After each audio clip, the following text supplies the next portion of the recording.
Selamat pagi, salam jumpa, salam sejahtera buat kita semua, sahabat tani dimanapun berada. Pada saat ini saya berada di tanggul ya, tanggul pembatas di posisi paling luar lahan daerah perkebunan dengan kawasan air asin ya. Saya ingin mengulas kepada kita semua sahabat tani yang mungkin tidak sama kondisinya dengan daerah kami tinggal. Oke, sahabat tani, inilah tanggul ya, tembok yang dibuat oleh swadaya masyarakat untuk membuat batasan dengan lahan pertanian yang ada di daerah kami. Itulah tantangan yang paling besar yang dihadapi sahabat tani di daerah saya.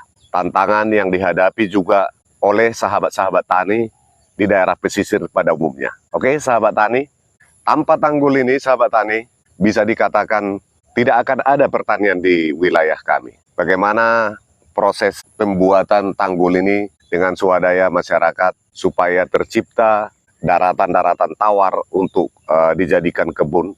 Itulah situasi yang ada di daerah kami. Oke, sahabat tani, semoga video ini dapat memberikan jawaban buat kita bahwa keadaan dan situasi untuk memisahkan kawasan air asin dengan daratan. Oke, sahabat tani, seperti itu. Coba kita simak keadaan perbedaan antara kawasan pertanian setelah dijadikan tanggul ya.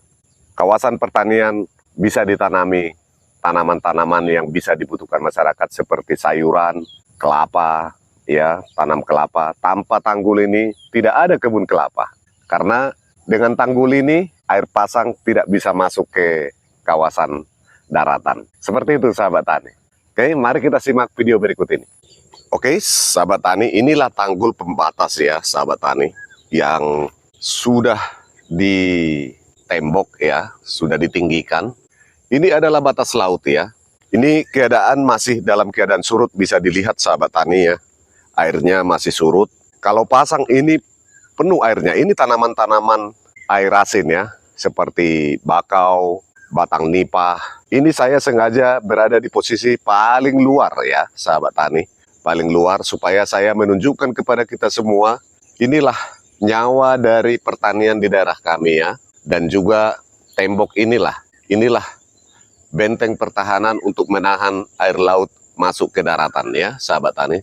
Tanpa dilakukan tembok ini, mustahil untuk melakukan penanaman di daerah kami. Seperti itu sahabat tani. Jadi ini air asin ini ya, asin ini airnya. Cuman agak berlumpur ya sahabat tani, saya tak bisa menyentuhnya, tak apa-apa. Ini masih mengalir ke laut ya. Ini ada sungai-sungai kecil untuk dia mengalir ya sahabat tani. Dia surut dia. Ini saya coba zoom, buat kita itu mengalir airnya ya. Ini masih dalam keadaan surut. Ini nanti sampai kering. Oke, sahabat tani, seperti itu. Ini kawasan yang sudah tawar ya, sahabat tani. Ini kanalnya ini sudah payau. Dia tidak asin lagi. Di area sana semua sudah jadi perkebunan ya, sahabat tani. Bisa dikatakan kelapa, sayuran. Disinilah kawasan-kawasan pertanian di daerah kami dilakukan. Oke, sahabat tani, ini bagian dari batas antara air asin ya, yang masih dapat digenangi aliran laut.